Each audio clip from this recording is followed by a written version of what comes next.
Bahkan kemudian saya diancam, informasinya A1, mau dijadikan tersangka untuk kasus yang sangat tidak jelas. Gue bilang itu, lu diem deh sekarang. Aku bilang gitu, gue gak mau dulu diginiin. Apa?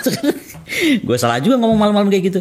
Lu mau ditersangkain dan udah berhenti lah, lu gak usah ke Sumatera Utara itu. Wah, dia ngamuk, langsung gue dikuliahin. Satu nih kalau aku bilang, Jokowi itu jago gimmick.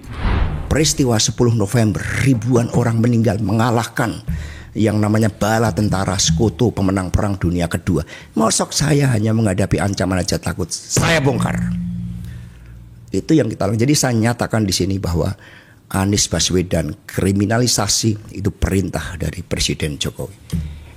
Anda sadar betul menyampaikan semua ini? Oh, saya sangat sadar. Saya menyongsong badai. Cengengnya Hasto Kristianto mengadu ke Akbar Faisal ditemani Koni Rahakundini. Dengan sangat emosional, Hasto Kristianto ditemani Koni Rahakundini mengadu atau curhat lah gitu ya, soal dugaan bakal ditersangkakan dirinya oleh KPK kah, atau kepolisian kah, atau kejaksaan kah. Awalnya sih tidak jelas. Baru kemudian Koni menegaskan bahwa institusi yang mengincar Hasto adalah KPK. Peristiwa curhat itu dilakukan di acara podcastnya Akbar Faisal Uncensored dan disiarkan di kanal YouTube tanggal 23 November 2024 barusan. Di acara itu, Hasto dan Koni mencak-mencak di depan Akbar Faisal yang dengan sabar mendengar dan berusaha terus menggali apa duduk persoalan yang sebenarnya terjadi. Kok sampai keduanya mengklaim Hasto bakal ditersangkakan? Acara curhatan itu bermula dari informasi yang diberikan oleh Koni Rahakundini kepada Hasto.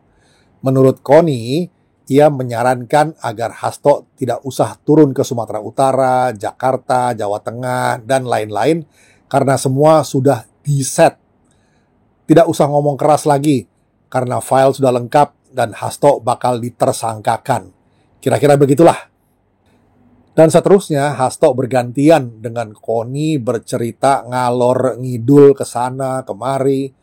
Sudah di-set apanya dan bagaimana caranya men-set semua daerah itu juga tidak diceritakan dengan jelas. Dan di mana salahnya? Kalau dalam konteks kampanye politik, bukankah Hasto dan tim PDI Perjuangan juga men-set dengan cara mereka agar jagoannya di daerah bisa menang? Ini kan soal adu strategi, dan ini hal yang biasa saja dalam kompetisi politik. Koni bilang ia dapat info dari Mr. X. Ini identitasnya dirahasiakan. Dan info itu bersifat A1. Ya, artinya valid gitu ya. Bahwa Hasto bakal ditersangkakan kalau dia terus ngomong keras. Apa maksudnya? Itu pun tidak jelas juga. Sangat sumir.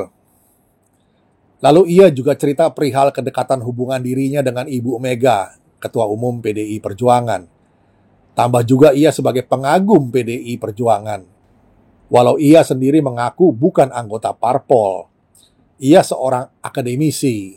Begitu cerita Koni. Dari perbincangan yang kesana kemari itu kayaknya Hasto dan juga Koni ada menyinggung bakal ditersangkakannya adalah karena terkait soal Harun Masiku. Wah, kalau betul soal ini kan tidak perlu didramatisir seperti terkesan di acara podcastnya Akbar Faisal. Kasihan Afu Akbar Faisal Uncensored itu ya.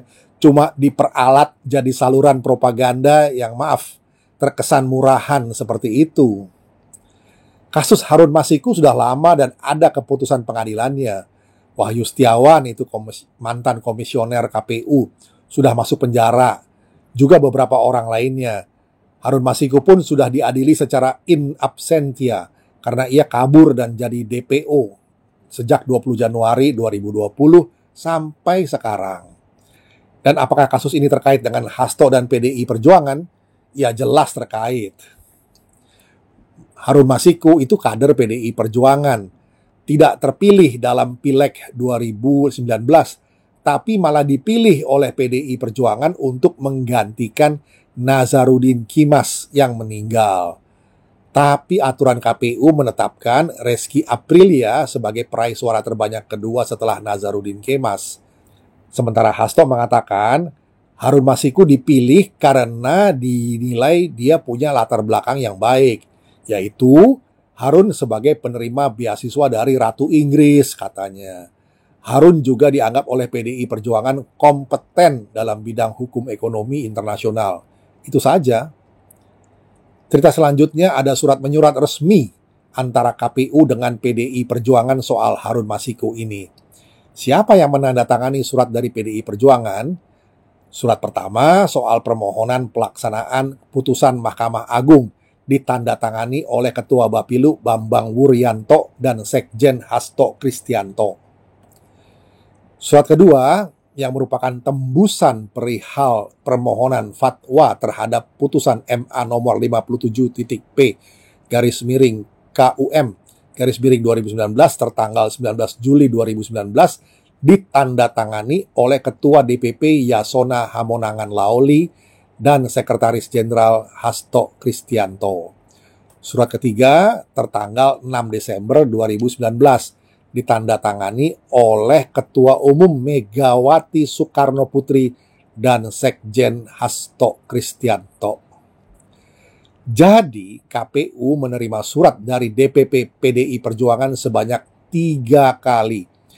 Dalam persidangan terungkap juga ada uang suap dari Harun Masiku kepada Wahyu Setiawan, mantan komisioner KPU itu, sebesar 850 juta. Silahkan telusuri kembali clipping digital pemberitaan soal ini. Dalam podcastnya Akbar Faisal Uncensored itu terkesan Hasto dan juga Koni berupaya mengecil-ngecilkan persoalan.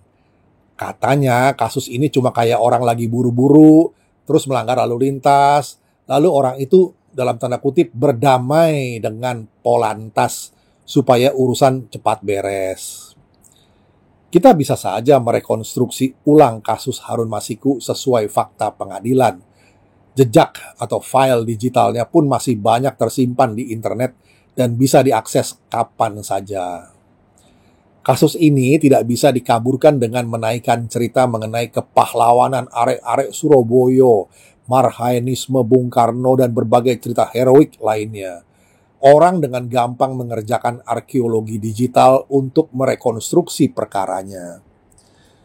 Kalau ternyata cuma bakal ditersangkakan terkait kasus Harun Masiku, kan tinggal ceritakan saja apa yang terjadi sejujur-jujurnya.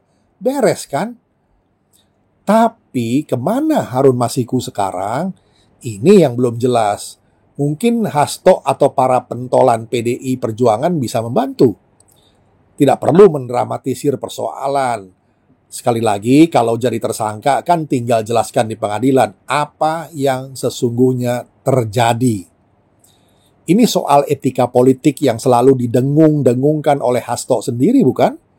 Tidak perlu jadi cengeng di hadapan Akbar Faisal dan para pemirsa Uncensored. Ayo Hasto, ceritakan semua tanpa ada sensor. Mungkin Bang Akbar Faisal bisa bantu buatkan acara khusus bertajuk Hasto Uncensored. Ya tidak usah buru-buru, dijamin tidak akan ditilang Polantas.